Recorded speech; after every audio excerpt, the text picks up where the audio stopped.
How do you find a dinosaur? Sounds impossible, doesn't it? It's not.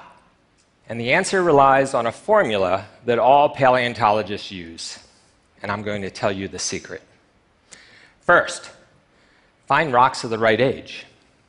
Second, those rocks must be sedimentary rocks. And third, layers of those rocks must be naturally exposed. That's it. Find those three things and get yourself on the ground. Chances are good that you will find fossils. Now let me break down this formula. Organisms exist only during certain geological intervals. So you have to find rocks of the right age, depending on what your interests are. If you want to find trilobites, you have to find the really, really old rocks of the Paleozoic, rocks between 500 million and 250 million years old. Now, if you want to find dinosaurs, don't look in the Paleozoic, you won't find them. They hadn't evolved yet. You have to find the younger rocks of the Mesozoic, and in the case of dinosaurs, between 235 and 66 million years ago. Now, it's fairly easy to find rocks of the right age at this point because the Earth is, to a coarse degree, geologically mapped. This is hard-won information. The annals of Earth history are written in rocks, one chapter upon the next, such that the oldest pages are on bottom and the youngest on top. Now, were it quite that easy, geologists would rejoice. It's not. The Library of Earth is an old one and has no librarian to impose order. Operating over vast swaths of time, myriad geological processes offer every possible insult to the rocks of ages. Most pages are destroyed soon after being written. Some pages are overwritten, creating difficult to decipher palimpsests of long-gone landscapes. Pages that do find sanctuary under the advancing sands of time are never truly safe. Unlike the moon, our dead rocky companion, the Earth is alive, pulsing with creative and destructive forces that power its geological metabolism. Lunar rocks brought back by the Apollo astronauts all date back to about the age of the solar system. Moon rocks are forever. Earth rocks, on the other hand, face the perils of a living lithosphere. All will suffer ruination through some combination of mutilation, compression, folding, tearing, scorching, and baking. Thus, the volumes of Earth history are incomplete and disheveled. The library is vast and magnificent, but decrepit. And it was this tattered complexity in the rock record that obscured its meaning until relatively recently. Nature provided no card catalog for geologists. This would have to be invented. 5,000 years after the Sumerians learned to record their thoughts on clay tablets, the Earth's volumes remained inscrutable to humans. We were geologically illiterate, unaware of the antiquity of our own planet, and ignorant of our connection to deep time. It wasn't until the turn of the 19th century that our blinders were removed. First, with the publication of James Hutton's Theory of the Earth, in which he told us that the Earth reveals no vestige of a beginning and no prospect of an end. And then with the printing of William Smith's Map of Britain, the first country-scale geological map, giving us for the first time predictive insight into where certain types of rocks might occur. After that, you could say things like, if we go over there, we should be in the Jurassic. Or if we go up over that hill, we should find the Cretaceous. So now, if you want to find trilobites, get yourself a good geological map and go to the rocks of the Paleozoic. If you want to find dinosaurs like I do, find the rocks of the Mesozoic and go there. Now, of course, you can only make a fossil in a sedimentary rock, a rock made by sand and mud. You can't have a fossil in an igneous rock formed by magma like a granite, or in a metamorphic rock that's been heated and squeezed. And you have to get yourself in a desert. It's not that dinosaurs particularly lived in deserts. They lived on every landmass and in every imaginable environment. It's that you need to go to a place that's a desert today, a place that doesn't have too many plants covering up the rocks, and a place where erosion is always exposing new bones at the surface. So find those three things: rocks of the right age, that are sedimentary rocks, in a desert, and get yourself on the ground, and you literally walk until you see a bone sticking out of the rock. So here's a picture that I took in southern Patagonia. And every pebble that you see on the ground there is a piece of dinosaur bone. So when you're in that right situation, it's not a question of whether you're going to find fossils or not. You're going to find fossils. The question is, will you find something that is scientifically significant?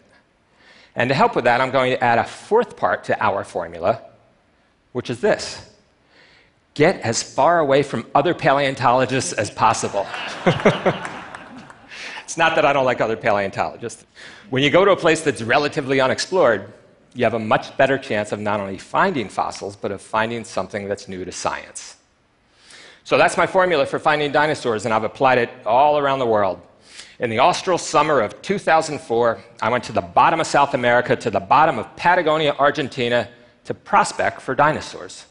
A place that had terrestrial sedimentary rocks of the right age, in a desert, a place that had been barely visited by paleontologists. And we found this. This is a femur, a thigh bone, of a giant plant-eating dinosaur. That bone is 2.2 meters across. That's over 7 feet long. Now, unfortunately, that bone was isolated. We dug and dug and dug, and there wasn't another bone around. But it made us hungry to go back the next year for more. And on the first day of that next field season, I found this, another 2-meter femur. Only this time not isolated, this time associated with 145 other bones of a giant plant eater. And after 3 more hard, really brutal field seasons, the quarry came to look like this. And there you see the tail of that great beast wrapping around me, and the giant that lay in this grave, the new species of dinosaur, we would eventually call Dreadnoughtus shrani. Dreadnoughtus was 85 feet from snout to tail. It stood 2.5 stories at the shoulder, and all fleshed out in life, it weighed 65 tons. People ask me sometimes, was Dreadnoughtus bigger than a T-Rex? That's the mass of 8 or 9 T-Rex. Now, one of the really cool things about being a paleontologist is when you find a new species, you get to name it. And I've always thought it a shame that these giant plant-eating dinosaurs are too often portrayed as passive, lumbering platters of meat on the landscape. They're not. Big herbivores can be surly, and they can be territorial. You do not want to mess with a hippo, or a rhino, or a water buffalo. The bison in Yellowstone injure far more people than do the grizzly bears. So can you imagine a big bull, 65-ton Dreadnoughtus in the breeding season, defending a territory? That animal would have been incredibly dangerous, a menace to all around, and itself would have had nothing to fear. And thus the name Dreadnoughtus, or fears nothing. Now, to grow so large, an animal like Dreadnoughtus would have had to have been a model of efficiency. That long neck and long tail help it radiate heat into the environment, passively controlling its temperature. And that long neck also serves as a super efficient feeding mechanism. Dreadnoughtus could stand in one place and with that neck clear out a huge envelope of vegetation, taking in tens of thousands of calories while expending very few. And these animals evolved a bulldog-like wide-gauge stance, giving them immense stability. Because when you're 65 tons, when you're literally as big as a house, the penalty for falling over is death. Yeah, these animals are big and tough, but they're not going to take a blow like that. And Dreadnoughtus falls over, ribs break and pierce lungs, organs burst. If you're a big 65-ton Dreadnoughtus, you don't get to fall down in life even once. Now, after this particular Dreadnoughtus carcass was buried and defleshed by a multitude of bacteria, worms, and insects, its bones underwent a brief metamorphosis, exchanging molecules with the groundwater and becoming more and more like the entombing rock. As layer upon layer of sediment accumulated, pressure from all sides weighed in like a stony glove whose firm and enduring grip held each bone in a stabilizing embrace. And then came the long nothing. Epoch after epoch of sameness, non-events without number. All the while, the skeleton lay everlasting and unchanging in perfect equilibrium within its rocky grave. Meanwhile, Earth history unfolded above. The dinosaurs would reign for another 12 million years before their hegemony was snuffed out, in a fiery apocalypse. The continents drifted, the mammals rose, the Ice Age came, and then in East Africa, an unpromising species of ape evolved the odd trick of sentient thought. These brainy primates were not particularly fast or strong, but they excelled at covering ground, and in a remarkable diaspora, surpassing even the dinosaurs' record of territorial conquest, they dispersed across the planet, ravishing every ecosystem they encountered, and along the way, inventing culture and metalworking and painting and dance and music and science and rocket ships that would eventually take 12 particularly excellent apes to the surface of the moon. With 7 billion peripatetic Homo sapiens on the planet, it was perhaps inevitable that one of them would eventually trod on the grave of the magnificent Titan buried beneath the badlands of southern Patagonia. I was that ape. And standing there, alone in the desert, it was not lost on me that the chance of any one individual entering the fossil record is vanishingly small. But the Earth is very, very old. And over vast tracts of time, the improbable becomes the probable. That's the magic of the geological record.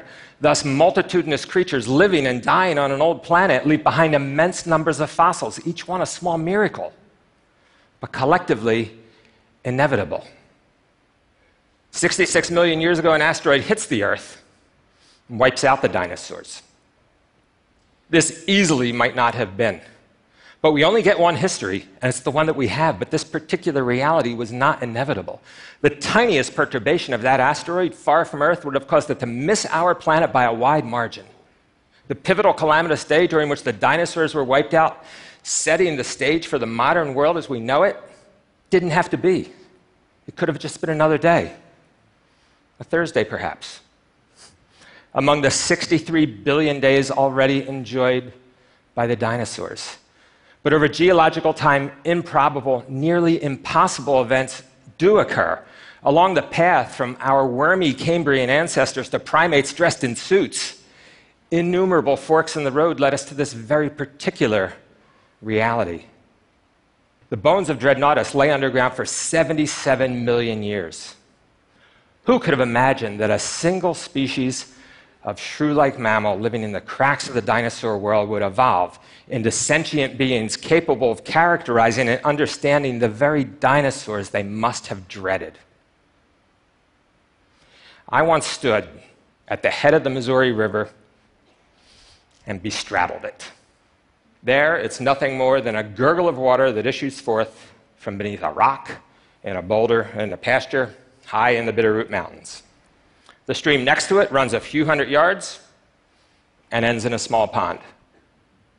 Those two streams, they look identical.